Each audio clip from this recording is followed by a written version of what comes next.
Raya setahun sekali, bila mak dah tak ada, mak ni kan seri, tiang seri rumah tangga. Kalau ayah mati, orang kata tak apa lagi muslimat. Tapi kalau mak mati, kedudukan rumah semua dah berbeza. Maknanya masa ayah mati tu semua orang pakat balik kampung lagi nak pergi jenguk mak. Tapi bila mak dah mati, adik-beradik nak jumpa setahun sekali pun payah. Allahu Rabbi. Kan itu sedihnya. Kita dah terlupa dah dulu kecil-kecil saling berkongsi pinggan, saling suap bersuapan. Rupanya yang tak balik kampung, rumah pusaka mak tu kita tak ziarahi, tak buat gather kat mana-mana rumah adik-beradik, hanya sebab kecil hati dengan agihan yang tidak adil. Fatimah mengadu kepada baginda kerana pekerjaannya di rumah amat berat. Orang perempuan biasa diperdengarkan cerita ni kan. Sebab penat dia, Saidina Ali selalu ikut Rasulullah outstation. Isteri-isteri yang selalu kena tinggal ni, macamlah dia seorang stres. Sayyidatina Fatimah dah pernah melaluinya. Busy sungguh Saidina Ali, subhanallah. Lepas tu ada anak yang biasalah usia macam tu tengah nakal-nakal kan. Isteri sekarang ni penatlah bang saya jadi suri rumah jaga anak. Fatimah dah melaluinya dulu. Dia meminta seorang pembantu daripada para tawanan perang untuk meringankan pekerjaannya di rumah. Kan ada tawanan-tawanan perang di kalangan wanita. Sayyidatina Fatimah minta kepada ayahnya. Kemudian Rasulullah sallallahu alaihi wasallam menyuruhnya memohon pertolongan kepada Allah. Dia minta pertolongan daripada ayahnya. Guna kabel ni, apa salahnya bagi dia seorang pembantu rumah daripada tawanan-tawanan wanita, daripada dia pun dipenjarakan baik duduk rumah aku ni. Contoh, Nabi boleh buat keputusan. Muslimat dirahmati Allah. Tapi walaupun anaknya yang minta, Nabi suruh minta pertolongan kepada Allah dengan membaca tasbih subhanallah, tahmid alhamdulillah, takbir Allahu akbar.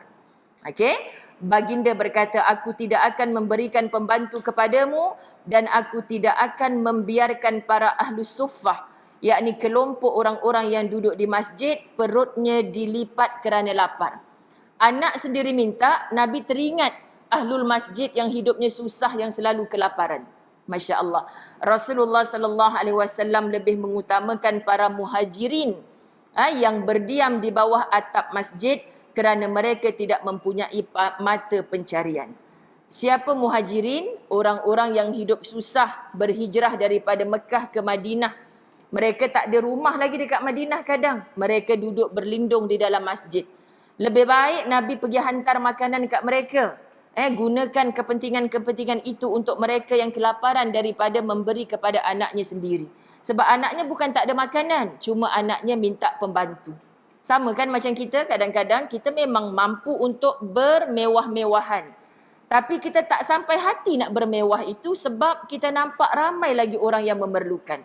Ini paling sedikit kita dapat tiru akhlaknya Nabi SAW. Tapi kalau suka hati akulah, duit aku kot. Kan? Anak aku yang susah ni aku kena tolong dululah. Masalahnya kadang-kadang ayah ibu yang tegas sikit. Kenapa tak bagi dekat anak ni? Sebab kamu bukan sampai tak boleh makan. Makan terlebih-lebih dah. Yang orang ni langsung tak boleh makan. Kamu sampai minta pembantu pula. Okay, muslimat. Ini ayah yang adil. Ni nak cerita sifat adilnya baginda Nabi SAW. Muslimat, ramai anak-anak mengadu kepada saya. Ustazah, mentang-mentang saya tak jaga mak. Mak bagi dengan hartanya tu, peninggalannya nanti kalau mak mati bagi sekian-sekian. Masalahnya mentang-mentanglah saya SPM dulu tak dapat straight A. Itu je sebab mak punca benci kat saya ni. Ada yang mengadu muslimat. Kan? Jadi kita kena sit down sungguh-sungguh ketika kita hidup. Jangan saat mati nanti mereka bertarik-tarik rambut, bergaduh kan. Rumput di kubur kita panjang, tak ada seorang pun nak ziarah kerana marah dengan mak tu sampai mak masuk dalam kubur. Marah dengan ayah tu sampai masuk dalam kubur. Sebab tu orang beriman dia tak rasa heran kalau dia tertinggal bahagian tu. Kalau sampai dengan dia pun nak bertelagah sama, akhirnya kubur mak tak diziarahi. Raya setahun sekali, bila mak dah tak ada, mak ni kan seri, tiang seri rumah tangga. Kalau ayah mati, orang kata tak apa lagi muslimat. Tapi kalau mak mati, kedudukan rumah semua dah berbeza. Maknanya masa ayah mati tu semua orang pakat balik kampung lagi nak pergi jenguk mak. Tapi bila mak dah mati, adik-beradik nak jumpa setahun sekali pun payah. Allahu Rabbi. Kan itu sedihnya. Kita dah terlupa dah dulu kecil-kecil saling berkongsi pinggan, saling suap bersuapan. Rupanya yang tak balik kampung, rumah pusaka mak tu kita tak ziarahi, tak buat gather kat mana-mana rumah adik-beradik, hanya sebab kecil hati dengan agihan yang tidak adil. Sebab tu Nabi pesan sangat keadilannya. Ada beberapa orang Ansar memohon kepada Rasulullah sallallahu alaihi wasallam. Dia perkara macam ni kan muslimat. Kalau kita settlekan masa hidup, insya-Allah kan kita dudukkan semua. Mak kan duduk dengan kakak kamu yang sulung, kan tak kahwin pula dia, kan tak ada anak-anak. Jadi mak duduk dengan dia, walaupun dia tak ada suami, tak ada anak-anak, apa yang mak ada ni mak bagi lebih sikit ni depan semua-semua ni mak bagi tahu. Nak tahu sebab apa mak bagi lebih sikit? Sebab mak duduk dengan dia. Bila mak duduk dengan dia, bila trek apa semua, kakak kamu itulah yang bayar pakai duit gaji dia. Kan mak sakit, pening, hospital, klinik, semua kakak itulah. Jadi apa mak ada ni sikit, insya-Allah nanti akan mereka bersuara. Betul lah dah tu mak, dah Kak Long semua-semua yang duduk dengan mak teringin apa petang-petang, Kak Long lah yang dekat yang pergi beli, bukan kami yang jauh ni. Kalau betul cara cakap ni, insya-Allah ketika hidup. Lalu bila dah bersetuju, kita buatlah hitam putih. Tapi kalau kita bisik-bisik, engkau kan yang jaga mak, engkau jangan cakap dekat adik engkau tu nanti. Ini masalah bila dah mati. Sebab adik-beradik lain tak dengar. Adik-beradik lain tak tahu. Bila masa mak cakap macam tu kat engkau, kita orang semua tak tahu. Dia orang menafikan yang Kak Long dah jaga mak sekian lama. Sebab apa? Sebab nafsu. Patut bagi sama rata lah. Contoh kan muslimat. Jadi akhirnya pergi kepada faraid. Faraid ni jalan terakhir sebenarnya, bukan langkah pertama. Kalau anak lelaki cakap faraid lah, apa susah lagi? Mentang-mentang dia dapat banyak. Tapi masa mak sakit, dia langsung tak nak balik jenguk. Kan? Sebenarnya faraid ni penyelesai jalan terakhir. Kalau dah tak ada siapa lagi nak mengalah, jalan terakhirnya faraid. Bukan jalan pertama. So jalan pertama ni adalah saling berlapang dada. Kan Islam siapkan juga. Sebelum bergaduh ni baik. Kita dah pilih jalan agama faraid terakhir ni. Tak puas hati juga. Kenapa abang dapat lebih Ustazah? Padahal dia langsung tak jenguk mak masa sakit tu. Jawapannya sepatutnya tanggungjawab abang tu, muslimat dirahmati Allah, walaupun dia anak lelaki dah berkahwin, dah ada anak-anak, ayah yang tinggal seorang tu tanggungjawab kamu abang. Bukan tanggungjawab kami yang dah jadi isteri semua ni.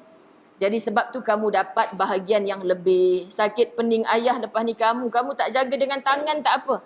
Tapi duit, siapa yang siapkan? Aku jaga tak apa, aku anak perempuan. Tapi pampers mak, ubat mak, tu sebab lebih kepada anak lelaki. Tanggungjawab dia walaupun dah kahwin tetap pada ibu dan ayahnya. Kita orang perempuan, kalau suami kata, abang awak kan ada, awak tak payah balik kampung. Kita nangis dalam bilik. Suami tak bagi balik kampung, muslimat kita telefon mak faham kan? Nak cakap lebih-lebih pun suami kita. Orang tua faham. Orang tua insya-Allah akan faham. Tak apalah.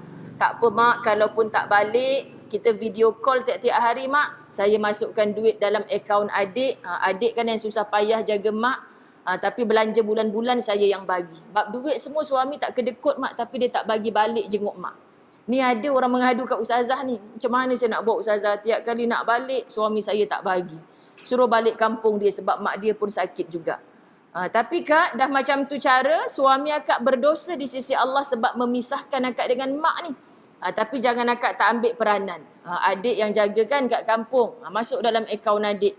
Engkau penat jasad je, aku tolong cari. Apa keperluan mak, aku buat. Okay, muslimat, jangan kita hilang terus. Kita gunakan alasan suami kita tak bagi sebagainya. Allahu Akbar kan.